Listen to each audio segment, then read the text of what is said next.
ओम शांति। आज 14 अक्टूबर 2024 के बाबा के अनमोल मधुर महावाक्य सुनेंगे। आज की मुरली में बाबा ने बहुत सुंदर स्पिरिचुअल का अर्थ बताया है।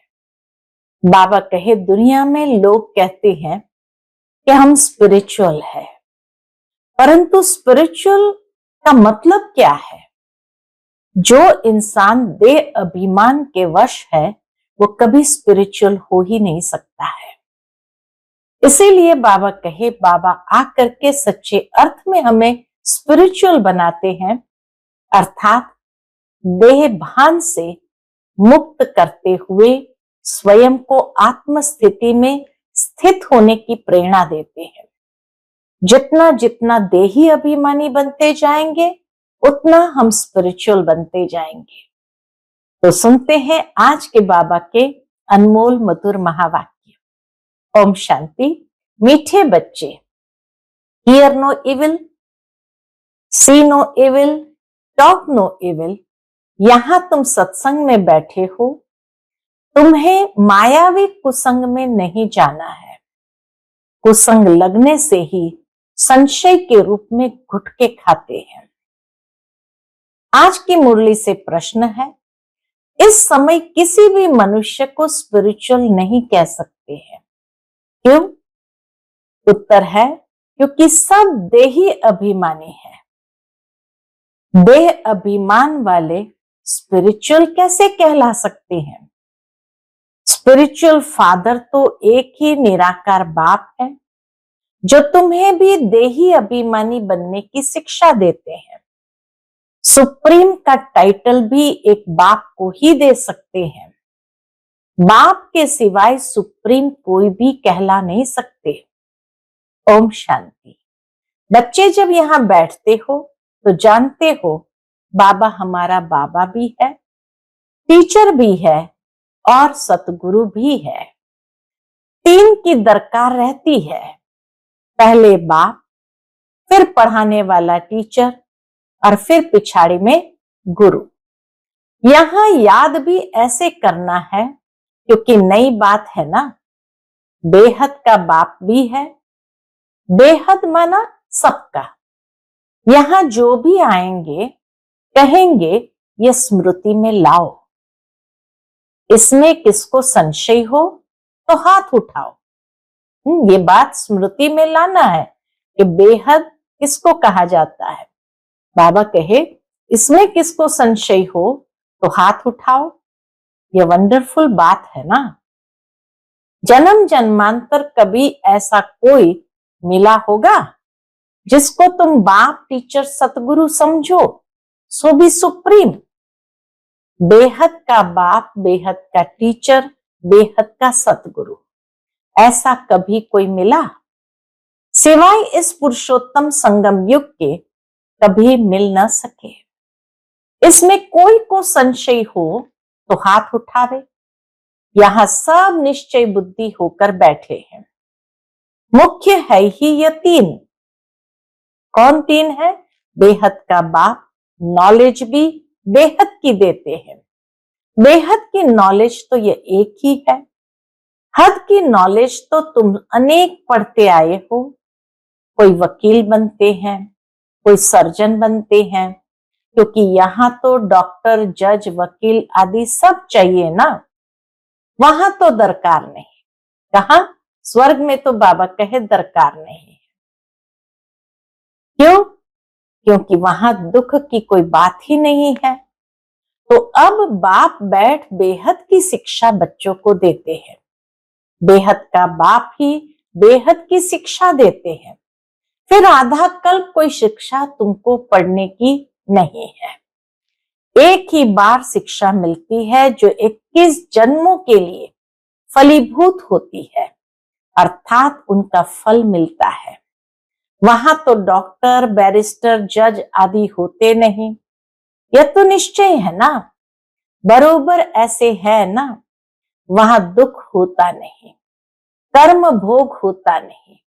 बाप कर्मों की गति बैठ समझाते हैं। वह गीता सुनाने वाले क्या ऐसे सुनाते हैं? बाबा कहे ऐसी छोटी छोटी बातें सुनाते हैं।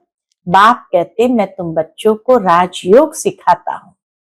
उसमें तो लिख दिया है श्री कृष्ण भगवान वाच, परंतु वह है दैवी गुण वाला मनुष्य। शिव बाबा तो कोई नाम धरते नहीं, शिव बाबा नाम कोई धरते नहीं, उनका दूसरा कोई नाम नहीं।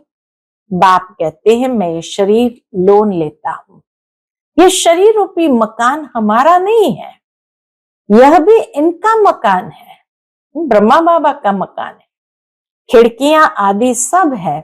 तो बाप समझाते हैं मैं तुम्हारा बेहद का बाप अर्थात सभी आत्माओं का बाप हूं, पढ़ाता भी हूं आत्माओं को। इनको कहा जाता है स्पिरिचुअल फादर अर्थात रूहानी बाप, और कोई को भी रूहानी बाप नहीं कहेंगे। यहां तुम बच्चे जानते हो ये बेहद का बाप है। अब स्पिरिचुअल कॉन्फ्रेंस हो रही है, वास्तव में स्पिरिचुअल कॉन्फ्रेंस तो है ही नहीं, वह तो सच्चे स्पिरिचुअल है नहीं, तो स्पिरिचुअल कॉन्फ्रेंस कैसे करेंगे? सच्चे स्पिरिचुअल ही नहीं है, देह अभिमानी है। बाप कहते बच्चे देही अभिमानी भव। इसलिए सबसे पहले बाबा आकर हम बच्चों को आत्मा का पाठ पक्का कराते हुए देही अभिमानी बनाते हैं। देह का अभिमान छोड़ो, ऐसे थोड़ी किसको कहेंगे, स्पिरिचुअल अक्षर अभी डालते हैं। आगे सिर्फ रिलीजियस कॉन्फ्रेंस कहते थे, स्पिरिचुअल का कोई अर्थ नहीं समझते हैं। स्पिरिचुअल फादर अर्थात निराकारी फादर, तुम आत्माएं हो स्पिरिचुअल बच्चे, स्पिरिचुअल फादर आकर तुमको पढ़ाते हैं। यह समझ और कोई में हो न सके। बाप खुद बैठ बतलाते हैं कि मैं कौन हूं। गीता में यह नहीं है मैं तुमको बेहद की शिक्षा देता हूं, ये बात गीता में नहीं है। इसमें वकील जज सर्जन आदि की दरकार नहीं, क्योंकि वहां तो एकदम सुख ही सुख है, दुख का नाम निशान नहीं होता है। यहां फिर सुख का नाम निशान नहीं होता है। इसको कहा जाता है प्रायलोक। सुख तो काग विष्टा समान है, जरा सा सुख है तो बेहद सुख की नॉलेज दे कैसे सकते। पहले जब देवी देवताओं का राज्य था तो सत्यता 100% थी, अभी तो झूठ ही झूठ है। यह है बेहद की नॉलेज। तुम जानते हो यह मनुष्य सृष्टि रूपी झाड़ है, जिसका बीज रूप मैं हूं। बाबा कहे इस मनुष्य सृष्टि रूपी झाड़ का बीज रूप मैं हूं। उनमें झाड़ की सारी नॉलेज है, बीज में ही झाड़ की सारी नॉलेज है। मनुष्य को यह नॉलेज नहीं है। मैं चैतन्य बीज रूप हूं। मुझे कहते ही है ज्ञान का सागर। ज्ञान से सेकंड में गति सदगति होती है। मैं हूं सबका बाप। मुझे पहचानने से तुम बच्चों को वर्षा मिल जाता है, परंतु राजधानी है ना। स्वर्ग में भी मर्तबे तो नंबरवार बहुत है। बाप एक ही पढ़ाई पढ़ाते हैं, पढ़ने वाले तो नंबरवार ही होते हैं। इसमें फिर और कोई पढ़ाई की दरकार नहीं रहती। वहां कोई बीमार होता नहीं। पाई पैसे की कमाई के लिए पढ़ाई नहीं पढ़ते। तुम यहां से बेहद का वर्षा ले जाते हो, वहां ये मालूम नहीं पड़ेगा कि ये पद हमको कोई ने दिलाया है, ये मालूम नहीं पड़ता है। यह तुम अभी समझते हो। हद की नॉलेज तो तुम पढ़ते आए हो। अब बेहद की नॉलेज पढ़ाने वाले को देख लिया, जान लिया। जानते हो, क्या जानते हैं? जानते हो बाप बाप भी है, टीचर भी है, आकर हमको पढ़ाते हैं। सुप्रीम टीचर है, राजयोग सिखाते हैं और सच्चा सतगुरु भी है। यह है बेहद का राजयोग। वह बैरिस्टर डॉक्टरी ही सिखलाएंगे, क्योंकि यह दुनिया ही दुख की है। इसलिए इस दुख की दुनिया में ये सब चाहिए। वह सब है हद की पढ़ाई, यह है बेहद की पढ़ाई। बाप तुमको बेहद की पढ़ाई पढ़ाते हैं, यह भी जानते हो। यह बाप टीचर सतगुरु कल्प कल्प आते हैं, फिर यही पढ़ाई पढ़ाते हैं सतयुग त्रेता के लिए। फिर प्रायलोप हो जाता है, सुख की प्रारब्ध पूरी हो जाती है ड्रामा अनुसार। ये बेहद का बाप बैठ समझाते हैं। उनको ही पतित पावन कहा जाता है। श्री कृष्ण को त्वमेव माताश्च पिता, वह पतित पावन कहेंगे क्या? बाबा कहे ये महिमा तो शिव बाबा की है, बेहद के बाप की है। बाकी श्री कृष्ण को त्वमेव माताश्च पिता, वह पतित पावन कहेंगे क्या? इनके मर्तबे और उनके मर्तबे में रात दिन का फर्क है। सुप्रीम सोल शिव बाबा और श्री कृष्ण के मर्तबे में बहुत रात दिन का फर्क है। अब बाप कहते हैं मुझे पहचानने से तुम सेकंड में जीवन मुक्ति पा सकते हो। अब श्री कृष्ण भगवान अगर होता तो कोई भी झट पहचान ले। श्री कृष्ण का जन्म कोई दिव्य अलौकिक नहीं गाया हुआ है, सिर्फ पवित्रता से होता है। बाप तो कोई के गर्भ से नहीं निकलते हैं, समझाते हैं। मीठे मीठे रूहानी बच्चों, रूह ही पढ़ती है। सब संस्कार अच्छे व बुरे रूह में रहते हैं। जैसे जैसे कर्म करते हैं उस अनुसार उन्हें शरीर मिलता है। कोई बहुत दुख भोगते हैं, कोई काने, कोई बहरे होते हैं, कहेंगे पास्ट में ऐसे कर्म किए हैं जिसका यह फल है। आत्मा के कर्म अनुसार ही रोगी शरीर आदि मिलता है। अभी तुम बच्चे जानते हो हमको पढ़ाने वाला है God father, God teacher, God preceptor है। उसको कहते हैं गॉड परम आत्मा, उसको मिलाकर परमात्मा कहते हैं, सुप्रीम सोल। ब्रह्मा को तो सुप्रीम नहीं कहेंगे। एक एक बात बाबा कितना सूक्ष्मता में भी समझाते हैं। ब्रह्मा को तो सुप्रीम नहीं कहेंगे। सुप्रीम अर्थात ऊंच ते ऊंच, पवित्र ते पवित्र। मर्तबे तो हर एक के अलग अलग है। श्री कृष्ण का जो मर्तबा है वह दूसरे को मिल नहीं सकता। प्राइम मिनिस्टर का मर्तबा दूसरे को थोड़ी देंगे। बाप का भी मर्तबा अलग है, ब्रह्मा विष्णु शंकर का भी अलग है। ब्रह्मा विष्णु शंकर देवता है, शिव तो परमात्मा है। दोनों को मिलाकर शिव शंकर कैसे कहेंगे? दोनों अलग अलग है ना। न समझने के कारण शिव शंकर को एक कह देते हैं, नाम भी ऐसे रख देते हैं। ये सब बातें बाप ही आकर समझाते हैं। तुम जानते हो ये बाबा भी है, टीचर भी है, सतगुरु भी है। हर एक मनुष्य को बाप भी होता है, टीचर भी होता है और गुरु भी होता है। जब बूढ़े होते हैं तो गुरु करते हैं। आजकल तो छोटेपन में ही गुरु करा देते हैं। समझते हैं अगर गुरु नहीं किया तो अवज्ञा हो जाएगी। आगे 60 वर्ष के बाद गुरु करते थे। वह होती है वानप्रस्थ अवस्था। निर्वाण अर्थात वाणी से परे स्वीट साइलेंस हो, जिसमें जाने के लिए आधा कल्प तुमने मेहनत की है, परंतु पता ही नहीं तो कोई जा भी नहीं सकते हैं। बाबा के पता हो तब तो जाए, पता ही नहीं तो जा कैसे सकते? किसको रास्ता बता कैसे सकते? एक के सिवाय तो कोई रास्ता बता ना सके। सबकी बुद्धि एक जैसी नहीं होती है। कोई तो जैसे कथाएं सुनते हैं, फायदा कुछ नहीं, उन्नति कुछ नहीं। तुम अभी बगीचे के फूल बनते हो, फूल से कांटे बने, अब फिर कांटे से फूल बाप बनाते हैं। तुम ही पूज्य फिर पुजारी बने, 84 जन्म लेते लेते सतो प्रदान से तमो प्रदान पतित बन गए। बाप ने सीढ़ी सारी समझाई है, अब फिर क्या करना है? अब फिर पतित से पावन कैसे बनते हैं, ये किसको भी पता नहीं है।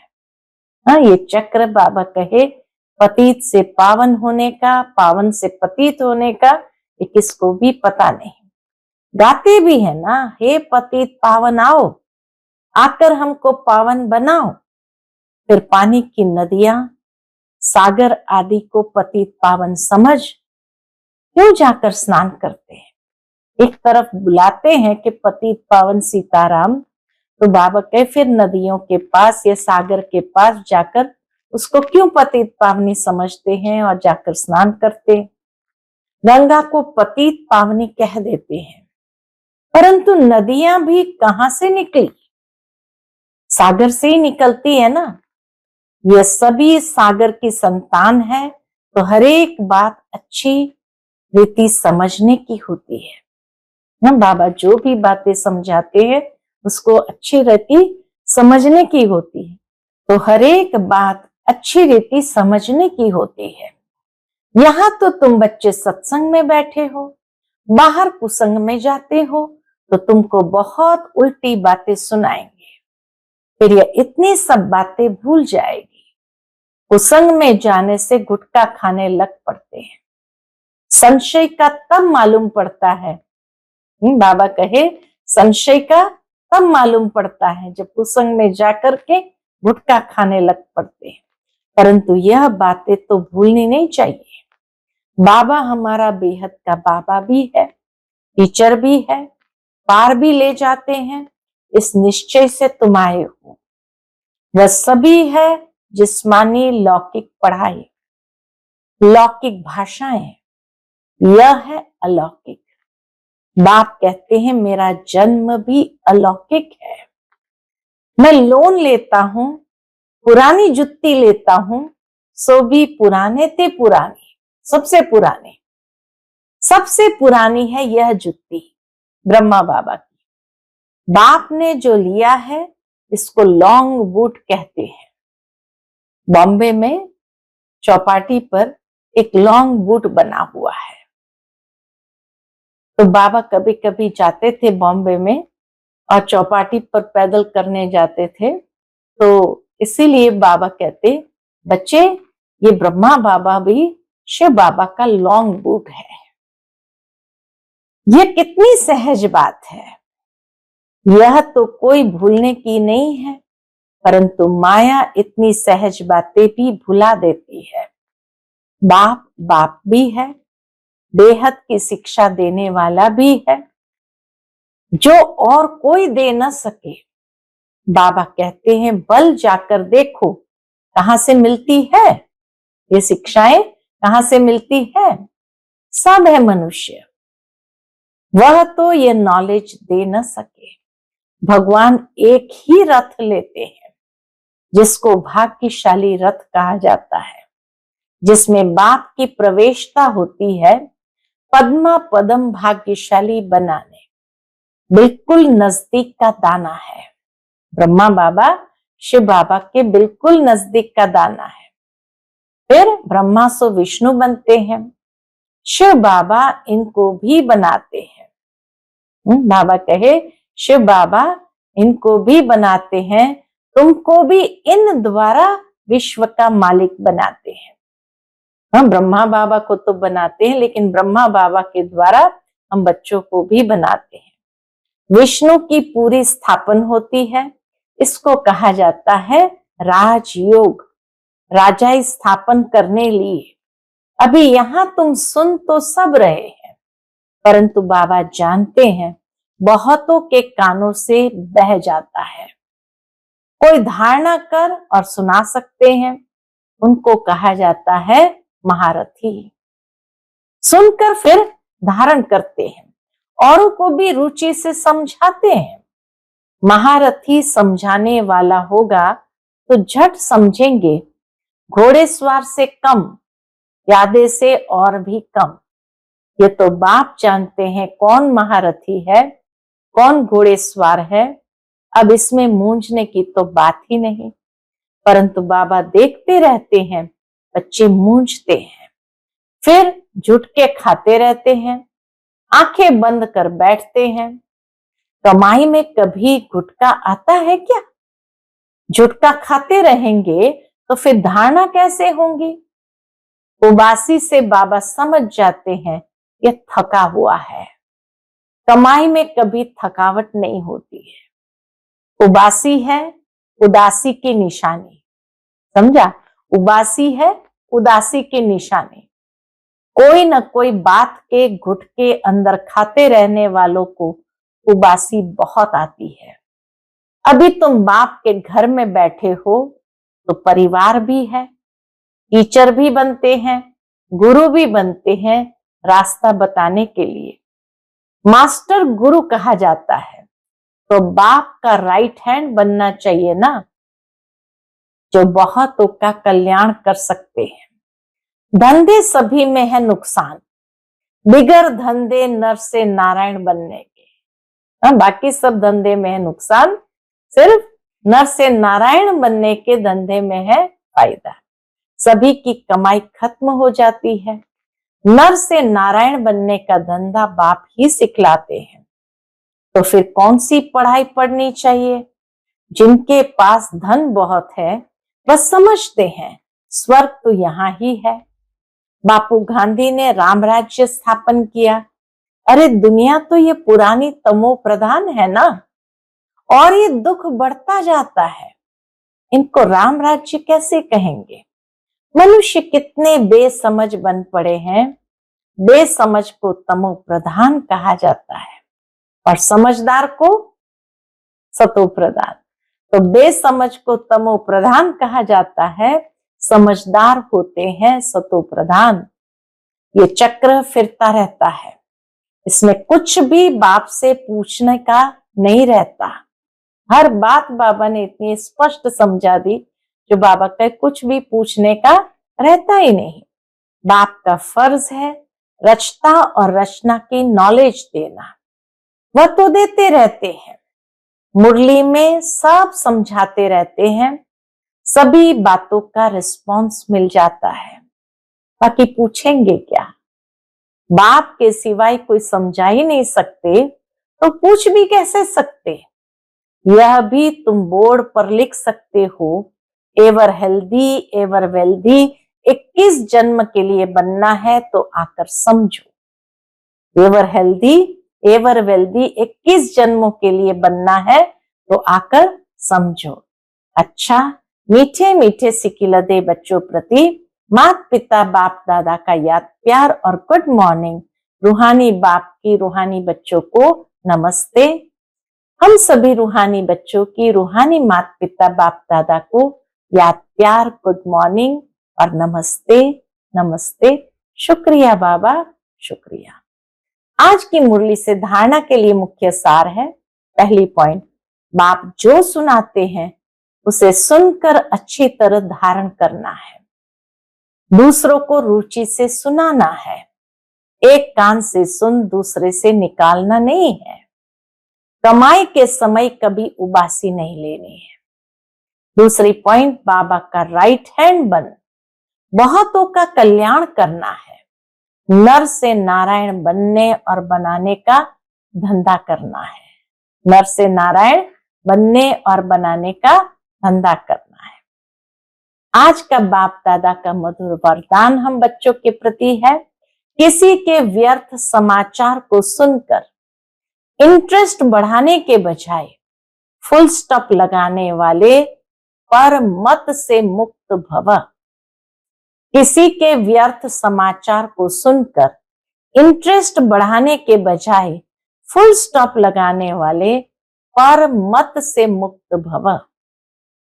कई बच्चे चलते चलते श्रीमत के साथ आत्माओं की पर मत मिक्स कर देते हैं। जब कोई ब्राह्मण संसार का समाचार सुनाता है तो उसे बहुत इंटरेस्ट से सुनते हैं।